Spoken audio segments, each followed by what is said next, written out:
llegar, vamos a dar socaire a la embarcación, vamos a bajar la nuestra y vamos a hacer el transbordo para embarcar a los migrantes. Pues nada, Geas, disculpen la confusión y muchas gracias a la respuesta. Entiendo que están para darnos apoyo. ¿De acuerdo? Gracias.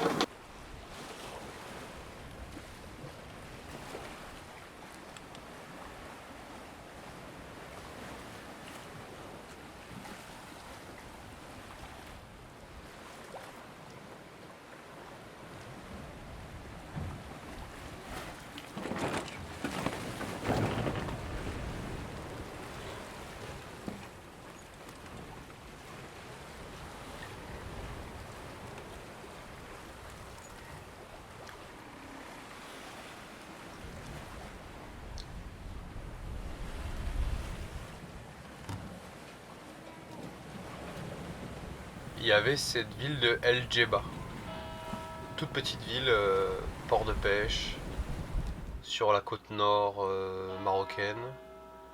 Et moi j'ai réussi à avoir aucun contact ni avec la mairie d'El Djeba, ni avec le port d'El Djeba, parce qu'effectivement en arrivant on s'est rendu compte que c'était une ville, il devait y avoir quoi, 500 habitants, à tout casser. Arrivé aux abords de ce port de pêche, la garde royale nous interpelle sur le 16, le canal 16 de la VHF, et nous dit qu'on n'avait pas du tout le droit d'entrer dans ce port de pêche, ni d'être là, et qu'en attendant la procédure, il fallait qu'on se mette au mouillage. Donc on s'est mis au mouillage, qui était une magnifique baie juste à côté du port de pêche. On dit à Jonathan qu'il peut donc venir s'amarrer dans le port. Sauf qu'une fois arrivé au port, il y a un gars qui interdisait complètement l'arrivée du bateau. Donc il y avait un quiproquo entre Elias qui nous disait oui, bien sûr, vous êtes les bienvenus, venez au port de pêche, et la garde royale qui nous interdisait complètement l'accès au port. Et en fait, en arrivant sur place, ils avaient changé la réglementation parce que quelques dizaines de milles plus loin, il y avait la ville d'Al Hoceima où ils avaient construit un port de plaisance, une marina, et pour développer l'aspect commercial de la marina et d'autres marinas au Maroc, dans une politique générale nationale de développer les marinas, ils avaient interdit tous les ports où il n'y avait pas de marina aux voiliers. Et une interdiction stricte. Donc ça a été un peu une grande déception pour nous. Parce qu'on avait envie d'aller dans des endroits justement où des voiliers allaient très rarement. Donc on s'est retrouvé après El Djeba à prendre la route de cette ville d'Al Hoceima.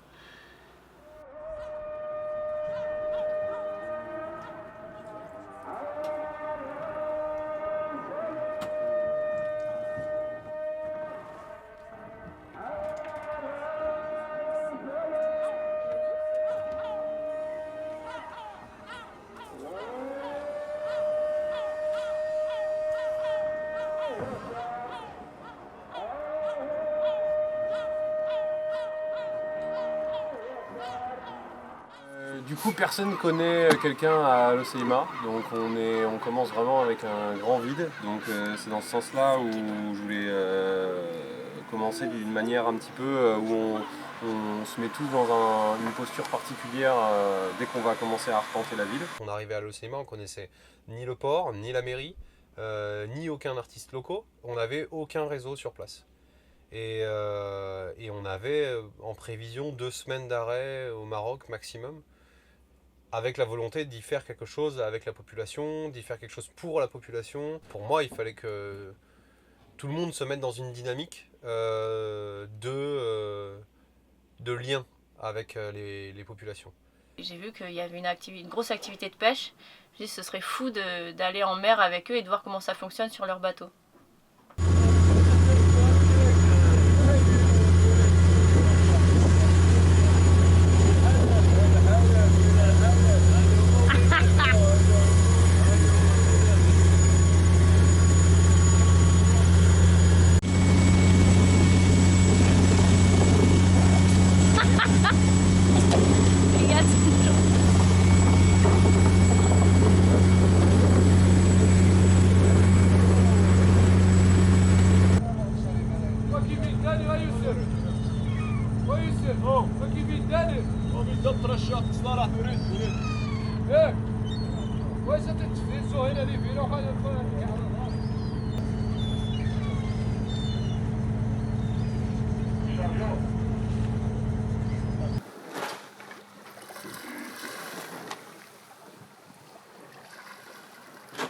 Les immigrants. Oh, beaucoup des immigrants. Oui. Ce phénomène, c'est très entre l'Afrique et l'Europe. La Libye, le Maroc, la Tunisie, l'Algérie. Ici, on a des gens dans le SEMA, ils sont allés à l'Espagne. Beaucoup de gens allés à l'Espagne. Ils ne restent pas ici parce qu'on n'a pas de travail, on n'a pas de venir. Ils sont allés à l'Espagne. Il y a de la famille. Ils travaillent un peu pour... Peut-être il faut du papier. Le Maroc, c'est un pays, il y a des bourgeois. Dans l'état des ministres, ils gagnent beaucoup d'argent. Ils ont des entreprises, ils ont des sociétés. Leurs enfants sont étudiants dans les États-Unis, le Canada, le Japon. Ils ne payent pas de taxes pour l'État. La grande villa, c'est gratuitement pour l'État. La voiture aussi. Donc, la plupart, plus de 90% dans le Maroc vivent dans la pauvreté. On n'a pas de la mutuelle, on n'a pas de la CNSS, on n'a pas de l'assurance, on n'a pas de la retraite. Plus grands que sont dans la politique. Ça appartient à les partis politiques. Ils travaillent pour leur famille. Ils ne travaillent pas pour le peuple. Ça. Le Maroc, l'Algérie, la Tunisie, la Libye, tous les pays d'Arabes, jusqu'à l'Arabie Saoudite. L'Arabie Saoudite, beaucoup de pétrole, beaucoup. Mais n'a pas de droit de l'homme. C'est ça le problème. C'est un grand problème. Si par exemple le peuple proteste dans la rue, il proteste sur leurs droits, allez en prison. On va aller en prison. Ça proteste. Mais il y avait une dynamique sociale là-bas qui était super intéressante à l'Hoceima. Il y avait eu des mouvements sociaux quelques années auparavant qui avaient été fortement réprimés et dû à un décès d'un marchand de poissons qui avait essayé de récupérer sa marchandise dans un camion une marchandise qui avait été jetée par des policiers et donc voilà, ça a créé des grands mouvements sociaux. Je pense que c'est naturellement au Maroc une région qui est un peu abandonnée, la région de la vallée du Rif et la région de l'Hoceima qui est un peu mis à l'écart au niveau du développement, au niveau de la politique de développement national. Et donc là ça a été la goutte d'eau qui a fait que les gens d'Al-Hoceima se sont révoltés et il y a eu des manifestations, il y a eu des occupations de places, il y a eu des grèves. Et ça a donné lieu pour les gens qui avaient le plus de visibilité, je pense, surtout pour ces gens-là, en fait, ceux qui étaient dans le milieu artistique ou le milieu politique, ou ceux qui étaient à la tête des mouvements, à des emprisonnements, à des répressions, quoi. Et moi, personnellement, c'est un endroit qui me donnait envie, du coup, d'aller échanger avec les gens, rencontrer les gens pour voir comment ça s'était passé, parce qu'au fond, on soutient quand même les droits de l'homme et on soutient la liberté d'expression, et donc c'est un endroit où, là, ils ont été confrontés clairement à la censure et à l'impossibilité d'exprimer leurs besoins de développement, quoi, d'accès à l'éducation, à la santé.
nosotros también Agraf tenemos mucho que decir, pero hay cosas que tenemos límites.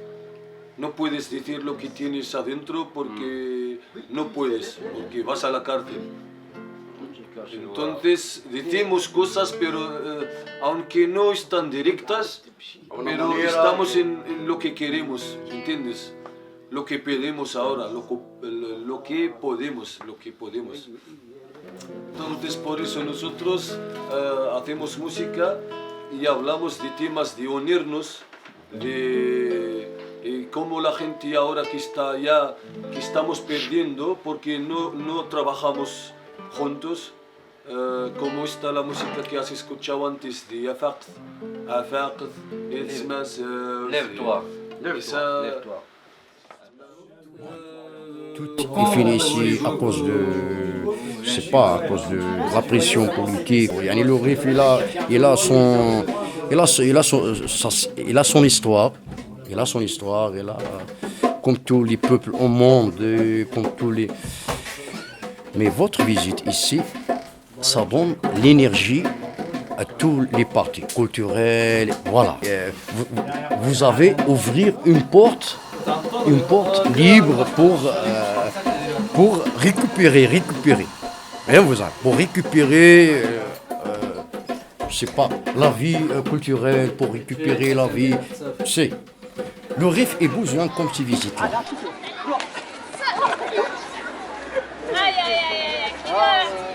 Les gens, ils avaient envie de rentrer en interaction avec nous, ils avaient envie de jouer avec nous. Et vu que le principe de la création collective, c'était de jouer, d'inviter le public à jouer avec nous pour qu'en fait, ils jouent dans leur espace public, bah ça a bien marché, quoi. Là, il y avait les enfants jouer, du coup ça a invité les parents, les grands-parents, les mamies marocaines qui traînaient sur la place à jouer avec nous, à se moquer de nous. Et ça a mis vraiment une bonne ambiance.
Tu peux me larguer?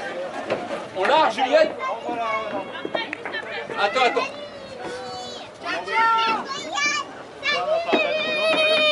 Salut les stucrus. Salut Salut à l'Océima. Islameur.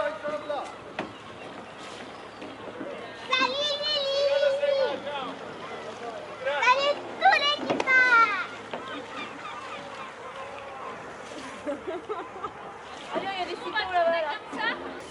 Il faut enlever. Ouais. Hop là.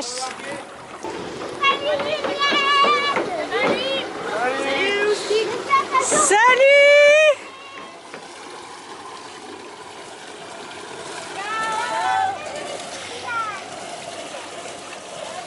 À bientôt.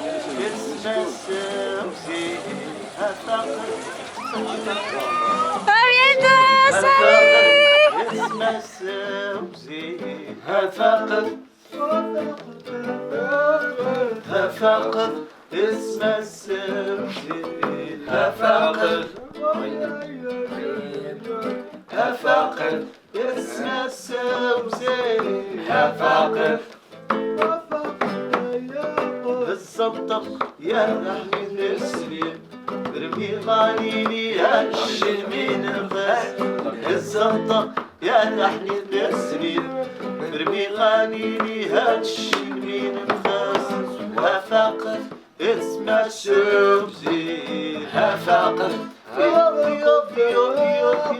هفاقر اسمع سوزي هفاقر هفاقر اسمع سوزي هفاقر الصندق مقصنا كتير راشد وما قال الزرار الصندق مقصنا كتير راشد وما قال الزرار هفاقر اسمع سوزي هفاقر وياي ولا هفاقر اسمع سوزي هفاقر